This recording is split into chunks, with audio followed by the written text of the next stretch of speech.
कुंवारी क्यों है माता वैष्णो देवी। माता के अधिकांश स्वरूप सुहागिन की तरह पूजे जाते हैं, फिर माता वैष्णो देवी कुंवारी कन्या रूप में क्यों पूजी जाती हैं। त्रिकुट पर्वत पर विराजने वाली माता वैष्णो देवी का धाम यह जगदम्बा का जागृत पीठ है। माता वैष्णो देवी के भक्त दुनिया भर से आते हैं और माता से मनोकामनाएं पूर्ति का वरदान लेकर जाते हैं। माता वैष्णो देवी में सिंदूर चढ़ता है, सुहाग का आशीर्वाद भी मिलता है, परंतु माता कुंवारी रूप में है। इसके पीछे एक पौराणिक कथा है जो इस प्रकार से है।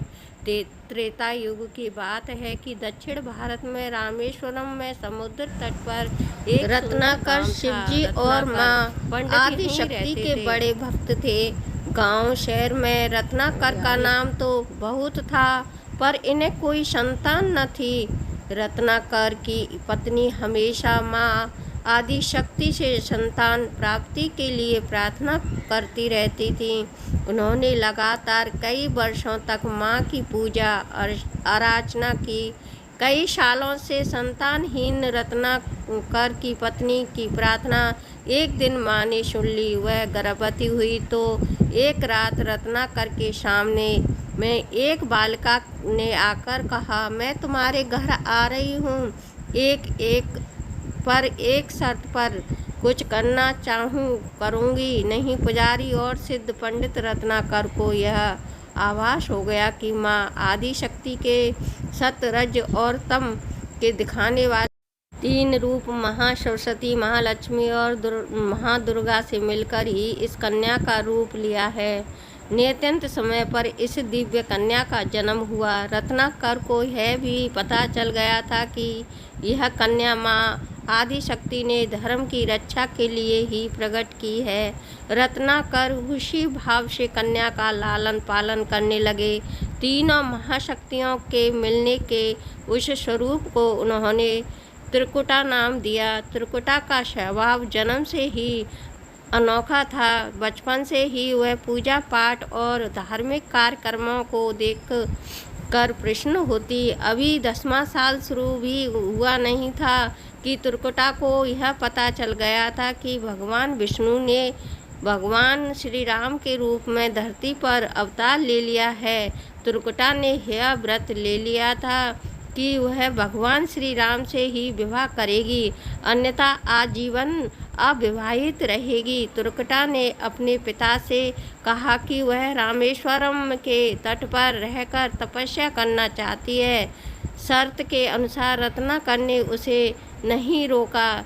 10 वर्ष की उम्र में ही त्रिकुटा समुद्र तट पर एक कुटी बनाकर रहने लगी। वह भगवान श्री राम को पति मानकर उनको पाने के लिए कठोर तप करने लगी। इसी तरह घोर तप करते त्रिकुटा को बहुत वर्ष बीत गईं।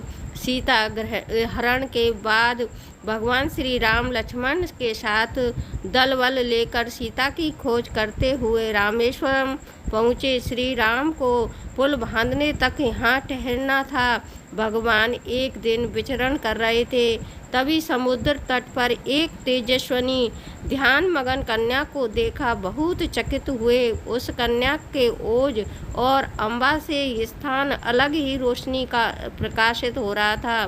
भगवान श्री राम कोतूहल वंश का उस कन्या के तपो स्थल तक पहुँचे। प्रभु ने उस कन्या से पूछा, तुम कौन हो देवी, और इतनी कम उम्र में इतना कठोर तप क्यों कर रही हो?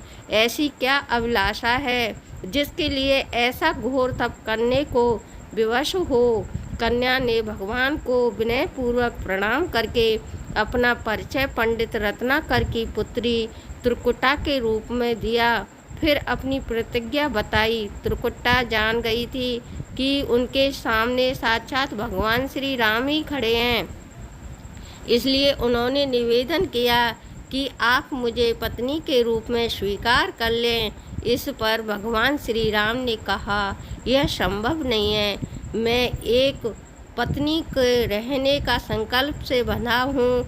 अपनी पत्नी के अपहरणता को दंड देने के लिए यहाँ तक सेना सहित आया हूँ। त्रिकुटा को यह सुनकर आघात पहुँचा। उन्होंने अपने कठोर तप का वास्ता दिया और भगवान से विवाह करने की पुनः याचना की। त्रिकुटा ने कहा, प्रभु, क्या मेरा यह तप व्यर्थ गया? मेरे तप में वह शक्ति नहीं है आपको प्राप्त कर सकूं। मेरा तप अभी कम है तो मैं इससे और कठोर तप करूंगी और तब तक जारी रहूंगी, तब तक मेरी अभिलाषा पूरी नहीं हो जाती। भगवान ने कहा, जब मैं सीता का पता लगाकर लौटूंगा तब तुम्हारे पास आऊँगा। यदि तुम मुझे पहचान लोगी तो मैं तुम्हारी इस बात पर सही निर्णय करूँगा। त्रिकुटा को इस बात से बड़ी प्रसन्नता हुई कि उनका तप सफल है। भगवान ने उन्हें वरण का एक आश्वासन दिया।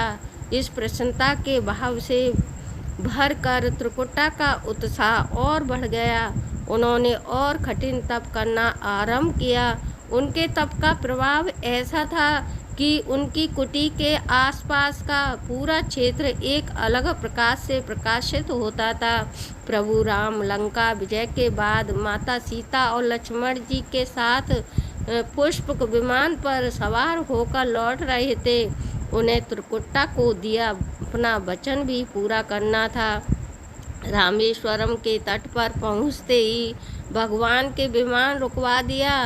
सभी कौतूहल में पड़ गए तो प्रभु ने उन्हें कुछ पल की प्रतीक्षा करने को कहा। उसके बाद वह अकेले ही चल पड़े। सारी सेना भगवान की आज्ञा के अनुसार वहीं ठहरकर उनकी प्रतीक्षा करने लगी। श्री राम एक अत्यंत बूढ़े ब्राह्मण का भेष बनाया और देवी त्रिकुटा के पास पहुँचे। प्रभु उनके पास कुछ पल रुके पर त्रिकुटा उन्हें पहचान न सकी। भगवान उन्हें अवसर दिया पर उनकी लीला को देवी त्रिकुटा भाप न पाई। तब भगवान श्री राम अपनी असली रूप में आ गए। उन्होंने त्रिकुटा से कहा, देवी, मैं आपको दिए वचन के अनुसार आपके पास आया था, परंतु आप इस परीक्षा में सफल न हो पाई। वैसे भी इस जन्म में सीता से विवाह कर मैंने एक पत्नी व्रत का प्रण लिया है, इसलिए तुम्हारे साथ विवाह तो असंभव ही था। देवी त्रिकुटा कुछ निराश हो गई। भगवान ने उनकी मन स्थिति समझ ली और मधुर वचन में बोले, आपको निराश होने की आवश्यकता नहीं है। आपका संकल्प पक्का है, इसलिए मैं इसे खाली नहीं जाने दूंगा। इस युग में मैं व्रतधारी होने के कारण विवश हूँ। कलयुग में मैं जब कलगी के रूप में अवतार लूँगा तब मैं तुम्हें अपनी पत्नी के रूप में अवश्य स्वीकार करूँगा। तब तक तुम हिमालय स्थिति त्रिकुट पर्वत पर जाकर तप करो और मेरे अवतार की प्रतीक्षा करो। भगवान ने उन्हें वरदान देते हुए कहा, तुम भक्तों के कष्ट और दुखों का नाश करते हुए इस संसार का कल्याण करती रहो।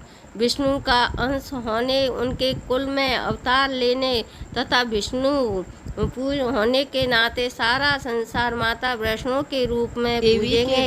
कलयुग में तुम्हारे लिए कुछ भी अधीर नहीं होगा। जो भी भक्ति भाव से तुम्हारी पूजा अर्चना करेंगे उन्हें तुम सर्व स्वयं प्रदान करोगी। भगवान श्री राम यह वरदान देकर चले गए। त्रिकुटा श्री राम से मिले इस वरदान से अत्यंत प्रसन्न थी। उन्होंने प्रभु के आदेश अनुसार संसार के कल्याण का संकल्प लिया। त्रिकुटा उत्तरी भारत के मणिक पर्वत श्रृंखला की 3 पहाड़ों वाली त्रिकुट पर्वत पर तप के लिए आ गईं।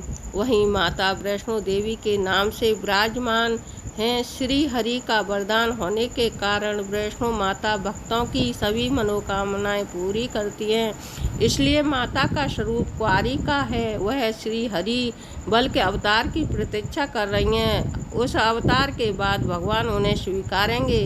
यदि आपको यह पौराणिक कथा अच्छी लगी हो तो लाइक करें, सब्सक्राइब करें और इस चैनल को शेयर करें। धन्यवाद।